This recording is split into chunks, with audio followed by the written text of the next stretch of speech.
Mais uma aulinha, falar um pouquinho sobre os maias, certo? E aqui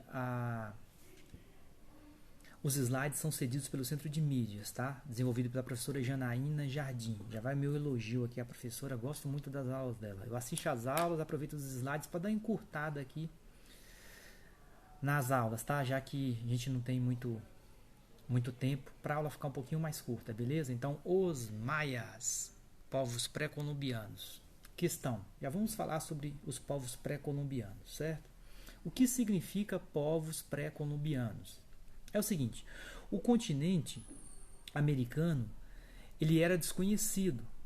Quando Colombo queria dar a volta ao mundo para chegar por trás, lá nas Índias, né, já que ele estava proibido de passar pelo mar Mediterrâneo, ele acabou encontrando pela frente um continente americano, certo?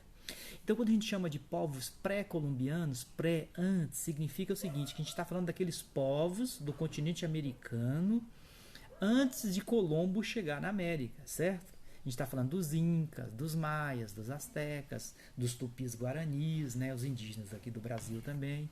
Então, povos pré-colombianos são os povos que viviam no continente americano antes do Colombo.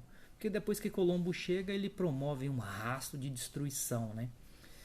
Destruição feita pelos espanhóis e pelos portugueses, e também pelos ingleses e pelos franceses, né? A gente esquece que o Brasil já foi invadido pelos franceses, a gente consegue também entender que a França invadiu o território onde é hoje o Canadá, parte do Canadá, a Inglaterra invadiu ali onde é hoje parte do Canadá e também onde é hoje os Estados Unidos, certo? Aqui também tem a Guiana Francesa, próximo da gente. Então as nações europeias invadiram, certo? Mas pré-colombiano são os povos que viviam no continente americano antes da chegada de Colombo, tá? Presta atenção que tem uma questão sobre isso para responder. Então vamos lá. A América abrigou inúmeras civilizações, ou seja, abrigou é porque tinha várias civilizações que foram desconhecidas dos europeus até o século XV. Século XV eles não conheciam essas nações que viviam no continente americano.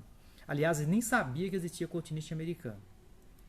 Os povos chamados pré-colombianos, nomenclatura, né, nome que tem como marco, tem como início a chegada de Colombo, possuíam sistemas econômicos, sociais, culturais e administrativos próprios. Então esses povos, antes de Colombo chegar, eles já tinham um sistema econômico, sociais, culturais, administrativos próprios.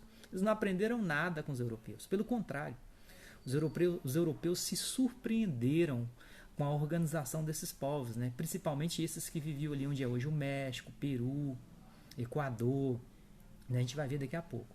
Os daqui do Brasil, Tupi-Guarani, já estavam num estágio não tão desenvolvido quanto os incas, astecas e maias, certo?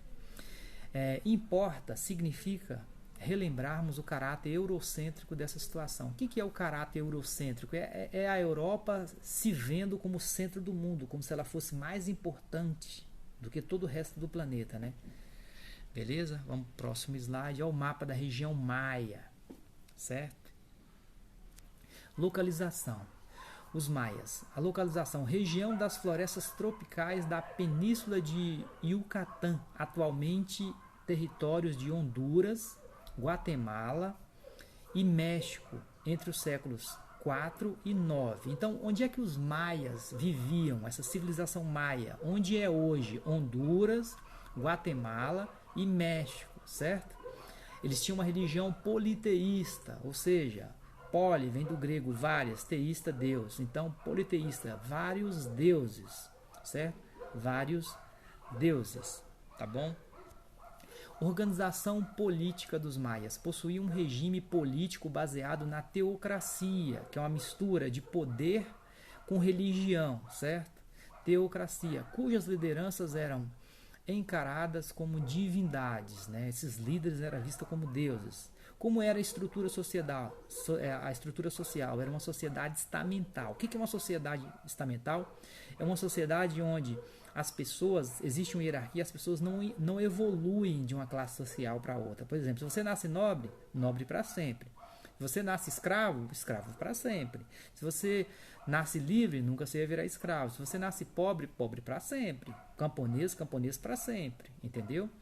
Então era uma sociedade estamental, isso era ruim, certo? Hoje, como é que a sociedade hoje, século 21, 2021, você nasce pobre, você pode melhorar de vida.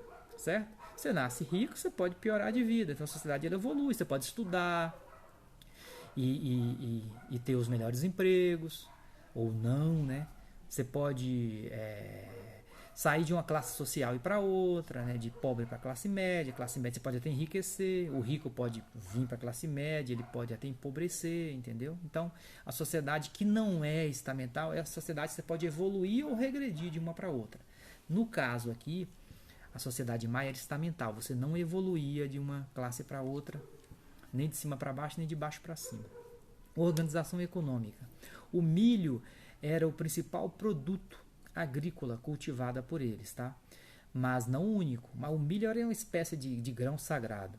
Os maias possuíam inclusive técnicas de irrigação, certo? Tinha várias técnicas de irrigação. Lá na frente, não sei se vai ter um slide, mas já vou adiantando, a técnica de irrigação deles é parecida com o chinês hoje. É uma técnica assim, como era muito alto, era um morro, era uma espécie de técnica de terraço, né, de jardinagem. Eles faziam uns canteiros enormes e aí molhava. Quando não chovia, eles molhavam de cima para baixo. Se molhava primeiro lá em cima, a água ia descendo e ia irrigando os de baixo. Muito criativos.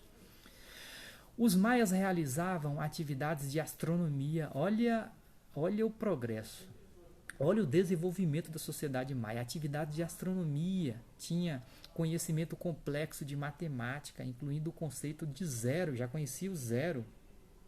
E conhecimento técnico que possibilitou a construção de monumentos extraordinários. A gente vai ver, vai ter um slide lá na frente. Você vê o quão extraordinário é os monumentos deles, né? Muito bonito. Olha isso, observatório de Chichen Itzá.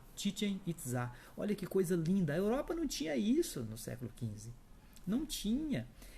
Os europeus, no caso os espanhóis, eles chegaram a encontrar uma civilização mais avançada do que a deles, né?